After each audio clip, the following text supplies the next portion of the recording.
soy pediatra neuróloga y actualmente pues trabajo en el Hospital General.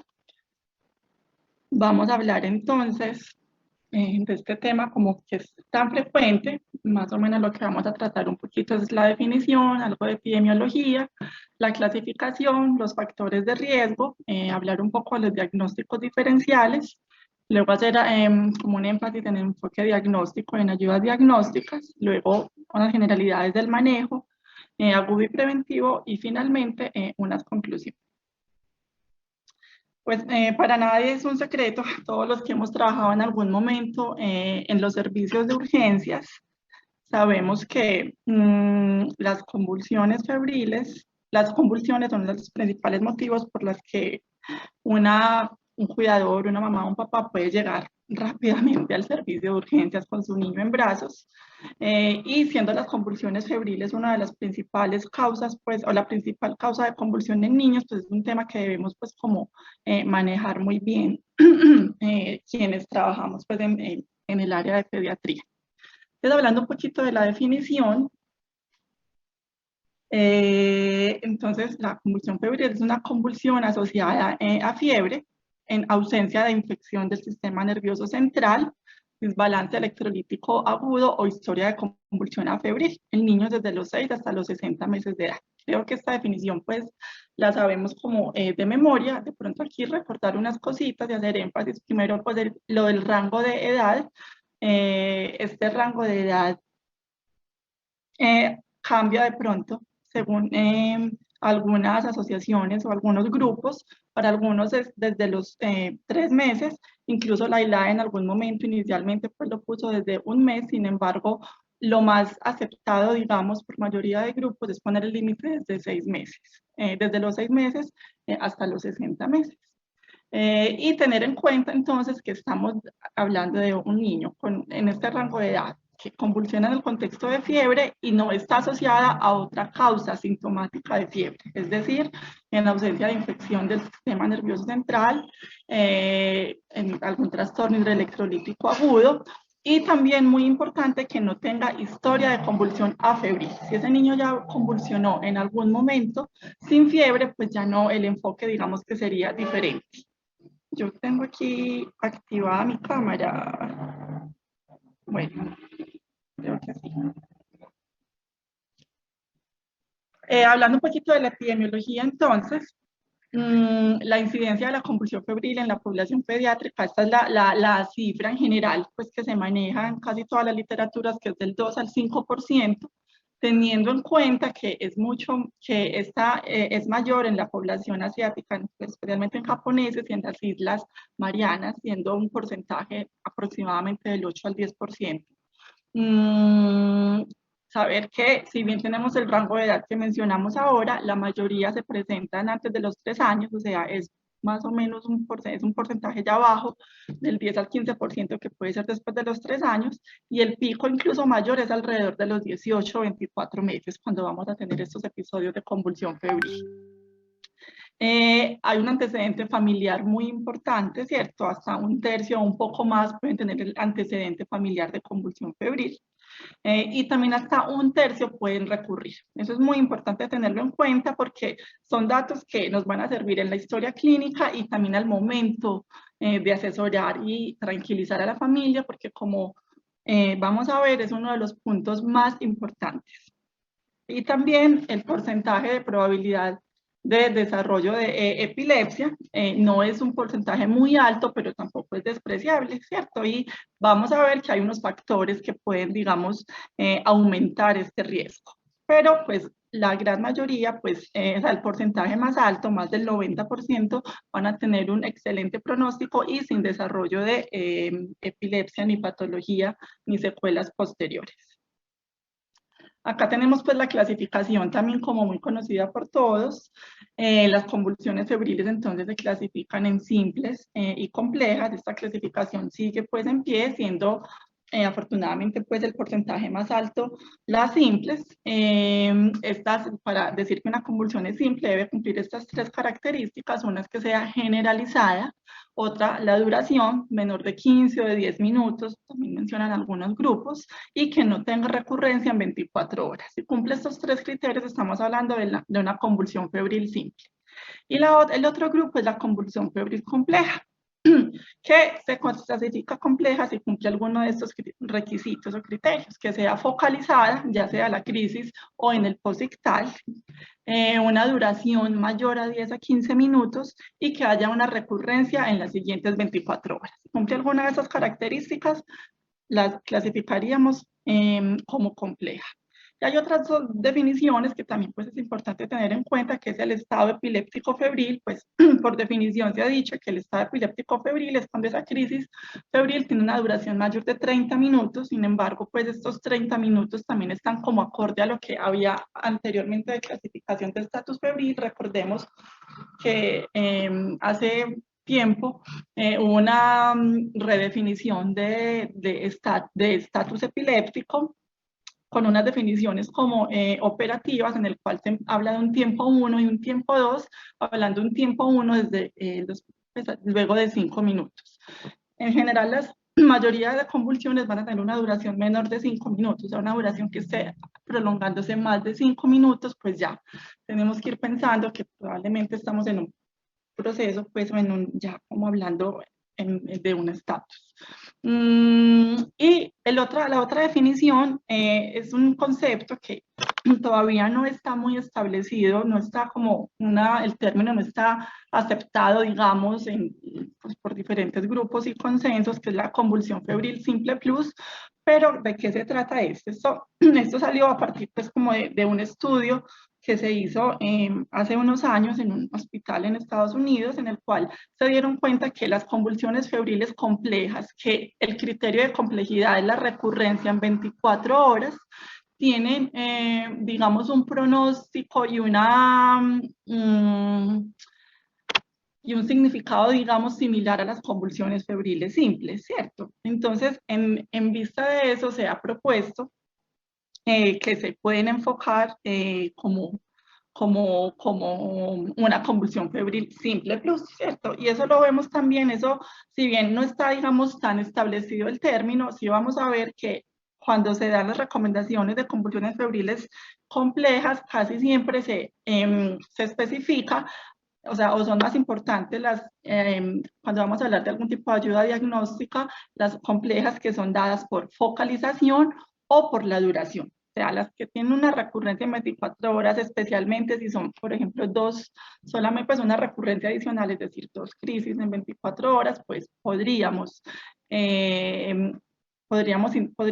hacer como un enfoque similar a la convulsión febril simple. Pero pues como les digo, este término no está pues tan establecido como tal aún. Entonces, ¿por qué ocurre la convulsión febril y cuál es como la fisiopatología? Realmente, como en muchas cosas en medicina se dice que no está del todo claro, pero sí hay unas cosas claras.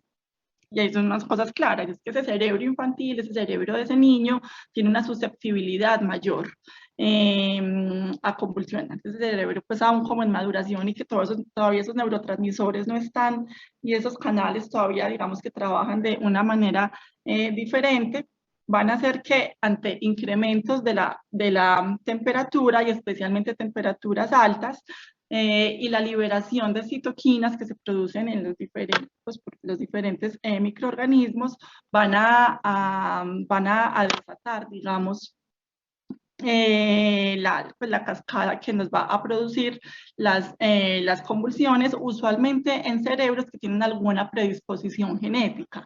Se han estudiado muchos genes, pues muchos locus, estos son los locus y estos son los genes relacionados con esos locus. Ay, Dios. Perdón. Voy a poner acá el puntero. Hay unos genes pues establecidos que se han como estudiado más, o sea, en familias que se han visto que tienen como más predisposición a esto, algunos relacionados con canales de sodio o con el GABA.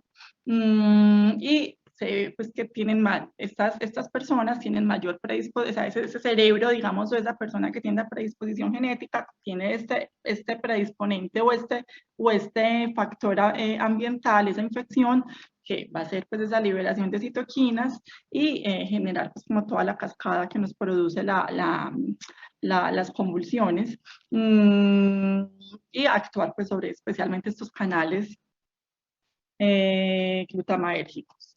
Y en cuanto a qué tipo de microorganismos pues, nos van a producir más las convulsiones febriles, pues se dice que, o sea, eso está como descrito en toda la literatura, así es que es más probable que ciertas infecciones virales nos produzcan convulsión febril. Es decir, cuando tenemos un niño con convulsión febril, es más probable que su infección sea un virus que una bacteria. Y no solamente porque, digamos que por epidemiología sabemos que en pediatría pues son más comunes las convulsiones, las infecciones virales que las bacterianas, pero también, sino que también se ha visto que hay especialmente los virus que son muy comunes en pediatría y que tienden a dar temperaturas muy altas, como el herpes virus tipo 6 y la influenza, son los que se han asociado mucho con convulsiones febriles. El herpes virus tipo 6 es uno de los que está pues como muy descrito y en varios estudios en los que se logran pues hacer investigar pues y hacer las ayudas diagnósticas para identificar este virus,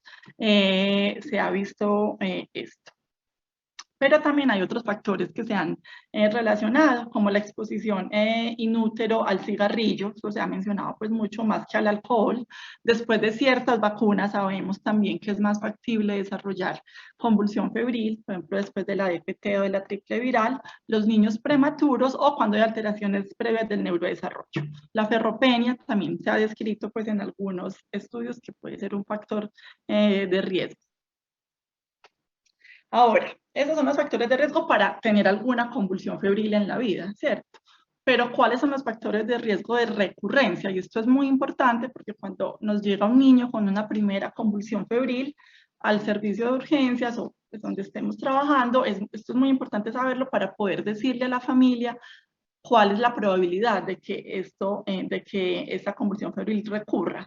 Y entonces, digamos que una memotecnia pues, que me enseñó uno de mis grandes profesores pues como tener en cuenta como la memotecnia de lo cortico o pequeño, entonces corta edad, corta temperatura y corto periodo de latencia. Entonces, una edad, cuando la convulsión febril es menor de 18 meses, especialmente menor de 12 meses, cuando la temperatura a la cual se desarrolla la convulsión es menor de 39 grados, y cuando el periodo de latencia desde que inicia la fiebre hasta que se desarrolla la convulsión es menor de 1 hora. O sea, esos tres elementos cortos: la edad, la temperatura y el periodo de latencia. Y a este le agregamos otro factor de riesgo que es el antecedente familiar de convulsión febril.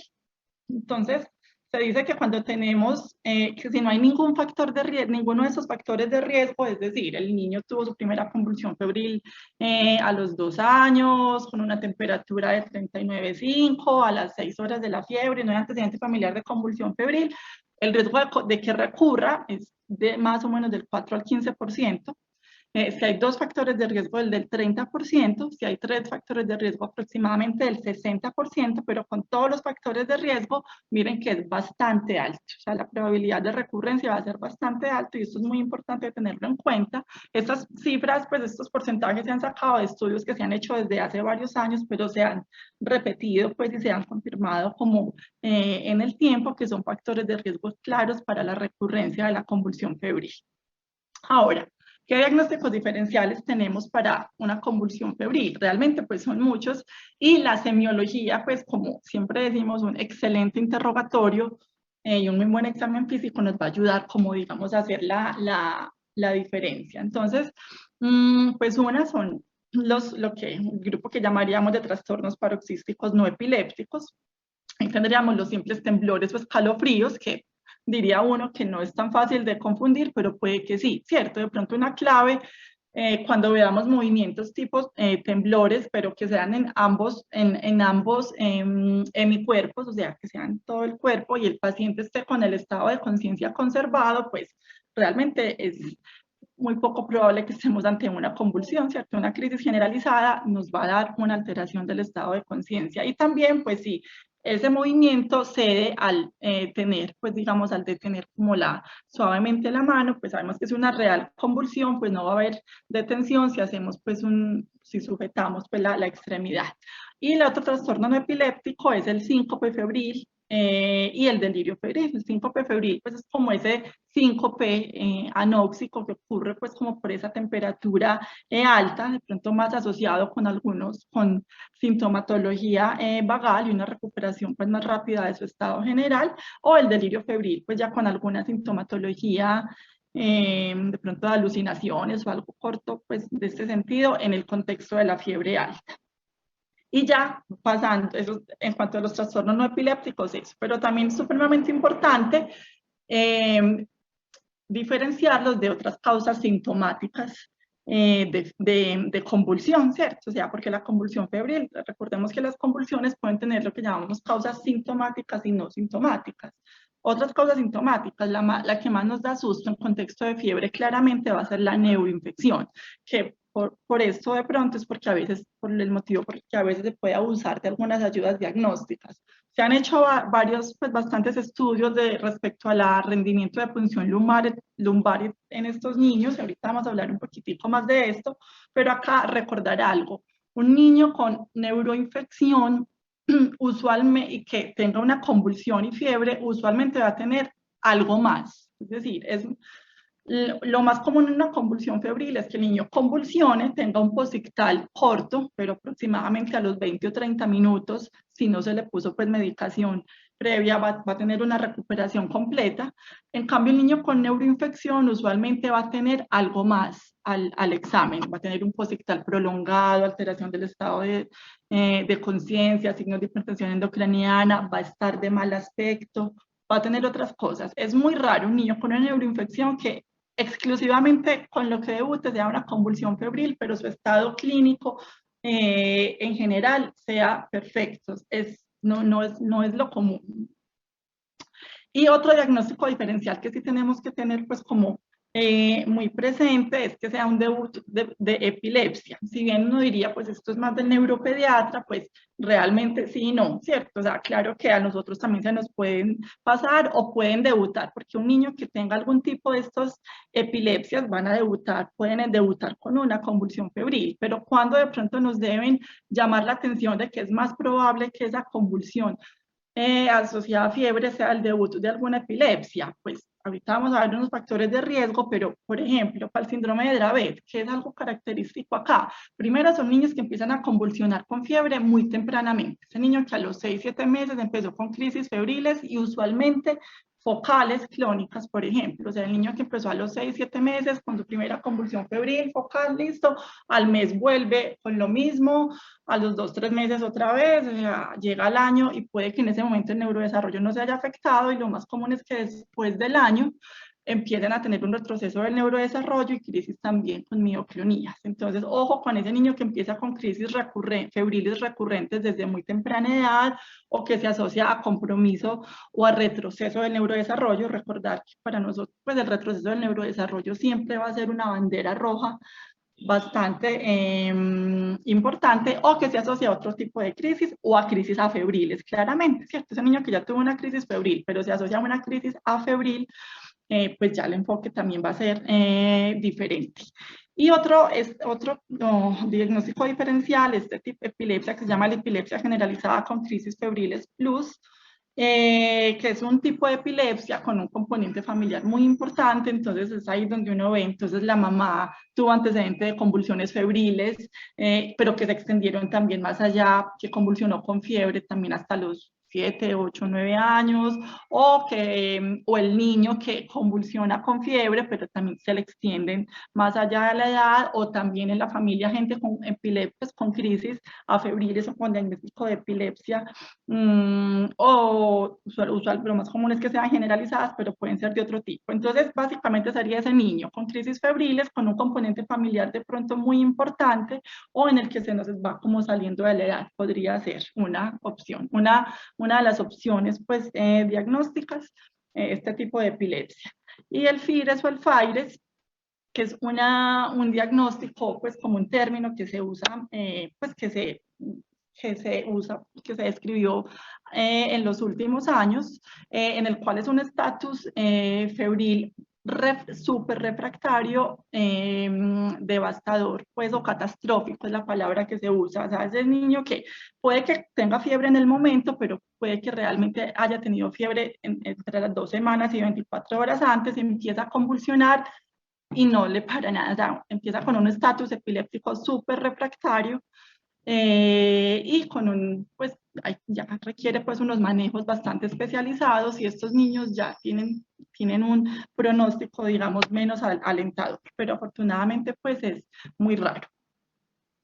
Entonces el enfoque diagnóstico, nuevamente pues aquí como siempre diríamos, es un excelente interrogatorio. Acá sí que sabemos pues la importancia. Pues, los neuropediatras somos muy preguntones, y en este tipo de eventos sí que también lo vamos a hacer, y desde pediatría pues recordar la importancia de esa historia completa y los antecedentes, ¿cierto? Entonces no es lo mismo ese niño que convulsiona con fiebre a los 10 meses, pero tiene antecedente de prematurez, hemorragia intraventricular o una neuroinfección al mes, o un retraso del neurodesarrollo, a ese niño que convulsionó a los 10 meses, pero no tiene absolutamente ningún antecedente, ¿cierto?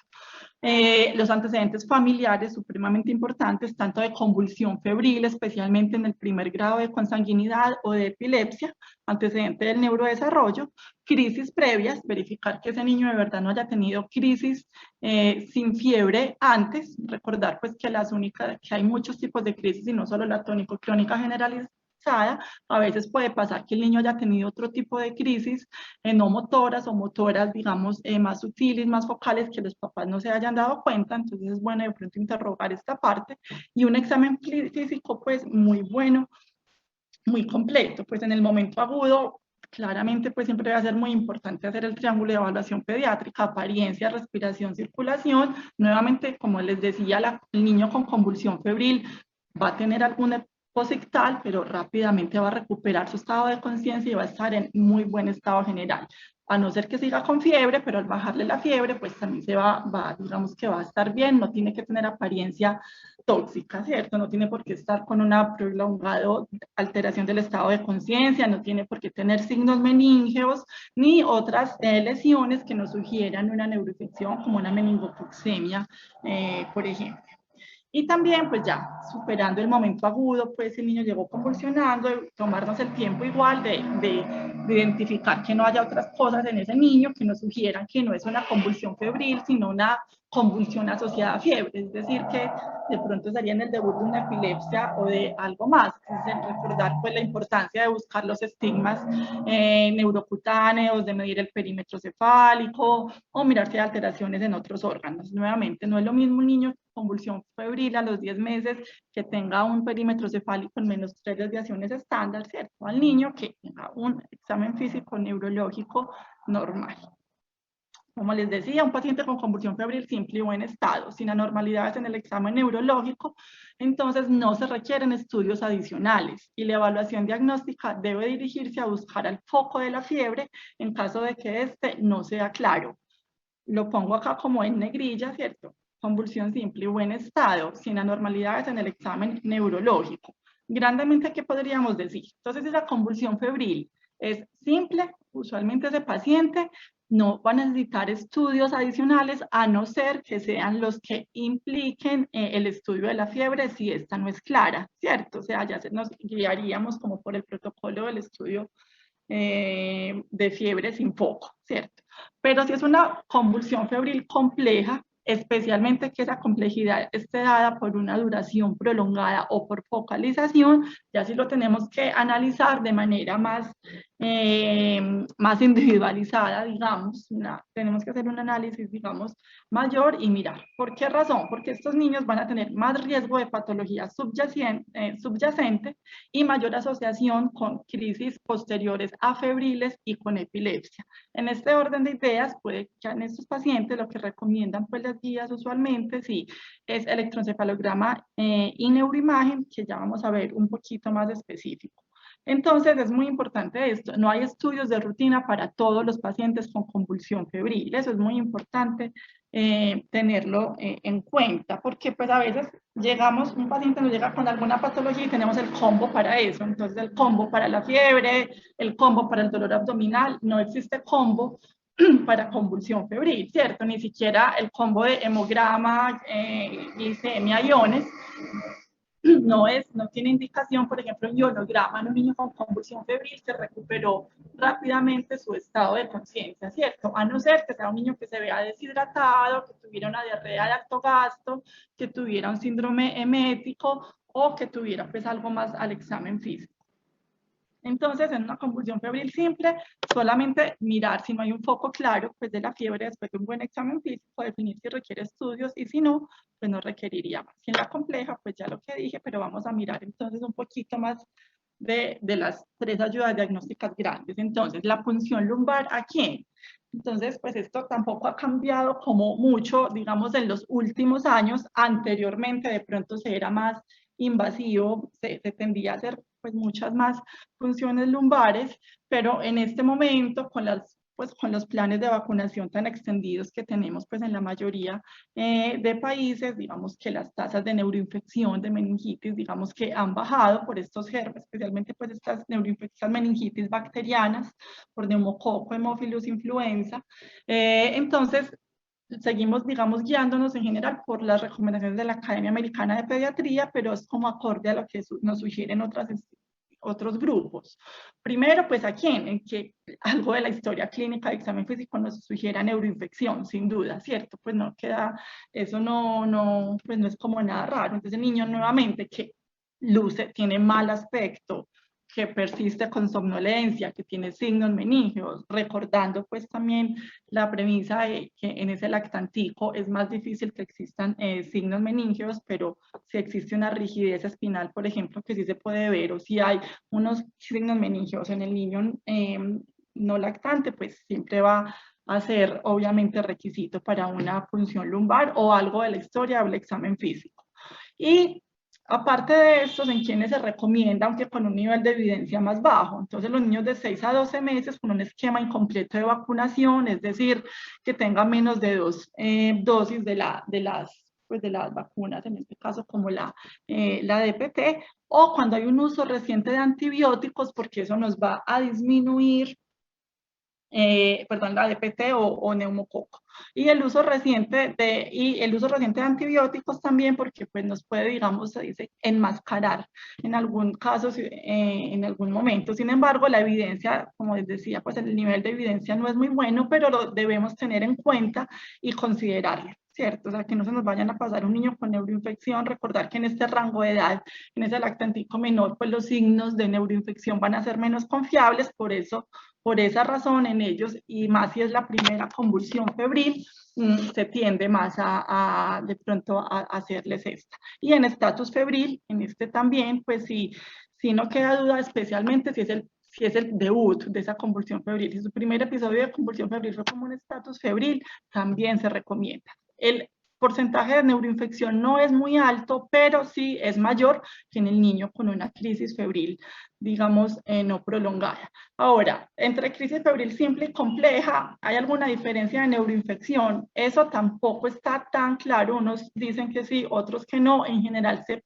tiende a pensar que sí. Pues el que debuta con convulsión febril compleja, pues puede tener un poco de riesgo mayor de que tenga una neuroinfección, pero tampoco pues es tan claro. Pero tener un poco más de umbral para hacer la punción lumbar en estos grupos que dijimos.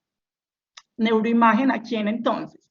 Una neuroimagen urgente, o sea, hablando de un TAC, muy pocas veces lo vamos a necesitar, solamente si hay hallazgos neurológicos adicionales, especialmente ese paciente nuevamente persiste con alteración del estado de conciencia, tiene signos, algo que nos sugiera que tenga una hipertensión endocraneana, una focalización muy franca o una historia que nos haga pensar que haya un proceso pues intracraneano. En ese paciente sí se va a requerir pues como una neuroimagen de urgencia, que usualmente es la tomografía. De resto, la neuroimagen no urgente, idealmente la resonancia magnética, se sugiere en los pacientes que tienen algún riesgo de que haya una patología subyacente, que ¿quiénes son? Pues por un lado la convulsión febril compleja, ya lo habíamos dicho, especialmente dado por convulsión, pues la complejidad dada por el tiempo de duración o focalización, o pacientes con un retraso previo del neurodesarrollo o alteraciones del examen neurológico. Entonces estos son los niños que tienen, cuando los pacientes que convulsión febril, que tienen más riesgo de desarrollar epilepsia posteriormente son estos, los que tienen un retraso del neurodesarrollo previo o alteraciones del examen neurológico, una convulsión febril compleja y también pues con antecedente familiar de epilepsia. Pero entonces para considerar la resonancia ambulatoria, la resonancia magnética, usualmente la vamos a considerar en pacientes con convulsiones febriles complejas de estas dos características o compromiso del neurodesarrollo. Y realmente las guías en general las sugieren es ambulatoria, o sea, no tendría como indicación pues clara hacer la intrahospitalaria. Lo que pasa es que a veces pues, realmente en nuestros contextos sabemos pues las dificultades que tenemos de seguimiento de muchos de nuestros pacientes y pues por ese motivo terminamos muchas veces de pronto haciéndola hospitalaria, pero saber pues que cuáles son las indicaciones de una neuroimagen urgente y cuándo podríamos considerar hacerla ambulatoria. El electroencefalograma, entonces, también tenemos dos escenarios. El urgente también solamente es el que tenga una alteración persistente del estado de conciencia porque tenemos claramente que descartar que no estemos ante un estatus no convulsivo, ¿cierto? Recordar mucho en ese examen físico inicial de ese paciente que llega luego de una convulsión, ver que no tenga hallazgos sutiles de un estatus no convulsivo, ¿cierto? O sea, cosas muy sutiles que a veces puede ser una flexión sutil del pulgar o del hallux, son movimientos sutiles en la cavidad oral, asociado o no a signos pues, de taquicardia, por ejemplo. Entonces, puede que no tenga nada de eso también y sea solo ese paciente que queda persistentemente con alteración del estado de conciencia. En esos pacientes entonces recordar que sí se necesita una neuroimagen urgente. Y no urgente, pues la literatura no es tan clara de pronto, no es tan clara, no. Hay unos conceptos, digamos, diferentes porque pues tampoco es, porque el electroencefalograma no es tan sensible y específico. O sea, no necesariamente la normalidad nos va a descartar una epilepsia posterior y al contrario, tampoco una alteración necesariamente nos va a sugerir una epilepsia clara después, ¿cierto? Pero en general se dice que sí se sugiere el electroencefalograma, especialmente en las crisis febriles complejas.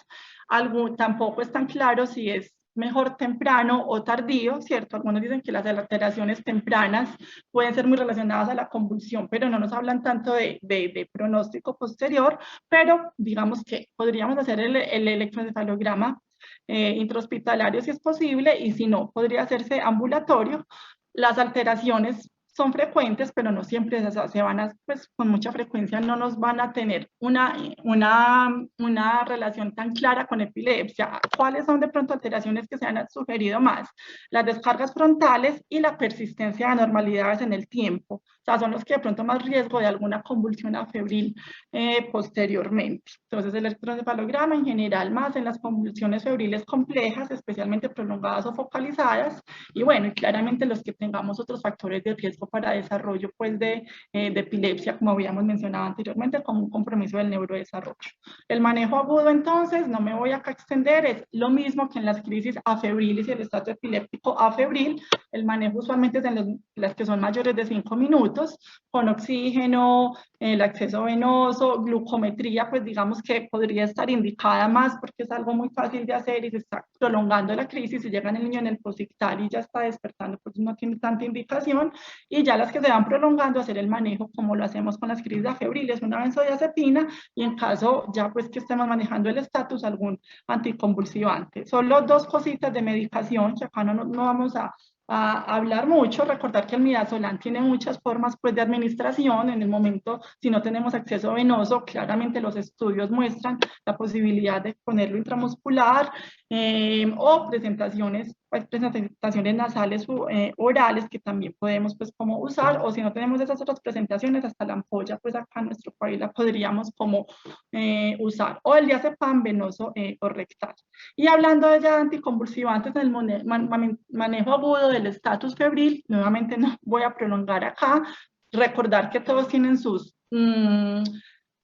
tienen sus cosas positivas y sus puntos en contra. En general hemos dicho que en menores de 2 años a 1 año preferimos fenobarbital y en el mayor de 1 o 2 años se podría poner ya la fenitoína, pero recordar que tenemos otras opciones como el levetiracetam también.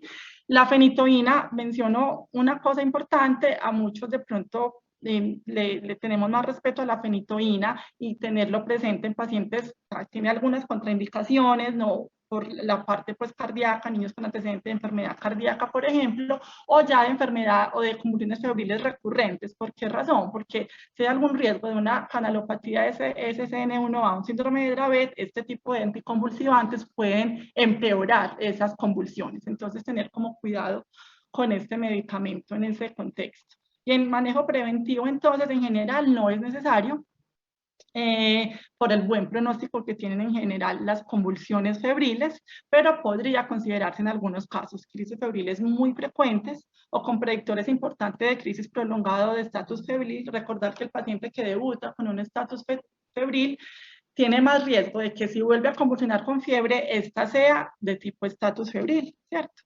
También se menciona que cuando hay un alto nivel de ansiedad en la familia o viven en sitios muy alejados de los servicios de salud, y cuáles son como las opciones de manejo preventivo en caso de que con la familia se acuerde, cuando ponemos como en una balanza los beneficios, pues los pros y los contras, sería una administración intermitente de diazepam rectal, por ejemplo, o midazolam intranasal, o manejo, pues, o manejo a largo plazo con dosis bajas de anticonvulsivantes como fenobarbital o ácido valproico. Recordar que el valproico preferimos pues no usarlo mucho en los niños menores.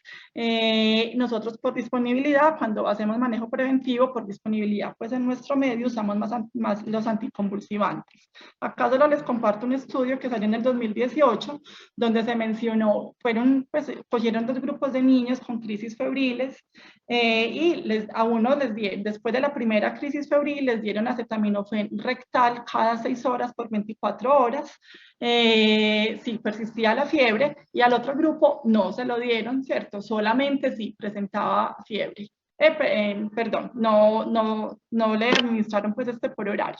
Y se vieron que en los pacientes que se les administró el acetaminofén rectal cada 6 horas tuvieron un menor riesgo de recurrencia de convulsión febril en ese mismo episodio, ¿cierto? 9% versus 23%. Esto, pues acá como para recordar, los antipiréticos pues nos pueden ayudar a disminuir la recurrencia de pronto de fiebre en el mismo episodio, pero no en posteriores episodios. O sea, el niño que tiene esa predisposición de convulsión febril va a tenerla también, puede tenerla después, también aunque se den pues antipiréticos. Y esto es muy importante, no olvidar la importancia de tranquilizar y explicar a los padres, esto es supremamente importante, esto posiblemente es la base más importante en las convulsiones febriles, la educación a la familia, que esa familia esté tranquila, saber cuál es el riesgo de recurrencia, saber que puede ser alto y según los factores que hablamos, quiénes tienen más riesgo de que estas crisis recurran. Saber entonces que en general el pronóstico de crisis febriles es bueno, no hay un aumento en el riesgo de mortalidad o secuelas neurológicas. El principal riesgo de las crisis febriles es la recurrencia, como vimos va a depender de unos factores, pero es una probabilidad alta, y el riesgo de epilepsia pues está digamos un poco más alto que en la población general, según algunos factores de riesgo, pero en la convulsión febril simple, por ejemplo, es bastante bajo, más o menos del 2%, y si tiene varias características de crisis compleja, pues este porcentaje ya sí puede ser más alto. Como les decía, los factores de riesgo para epilepsia son estos: una convulsión febril compleja, anormalidades en el desarrollo o la historia familiar de epilepsia. Conclusiones: las convulsiones febriles son una condición muy frecuente en la niñez. Lo fundamental es una muy buena historia clínica. No hay estudios de rutina para todos. El electroencefalograma y la resonancia no urgente se deben considerar en las crisis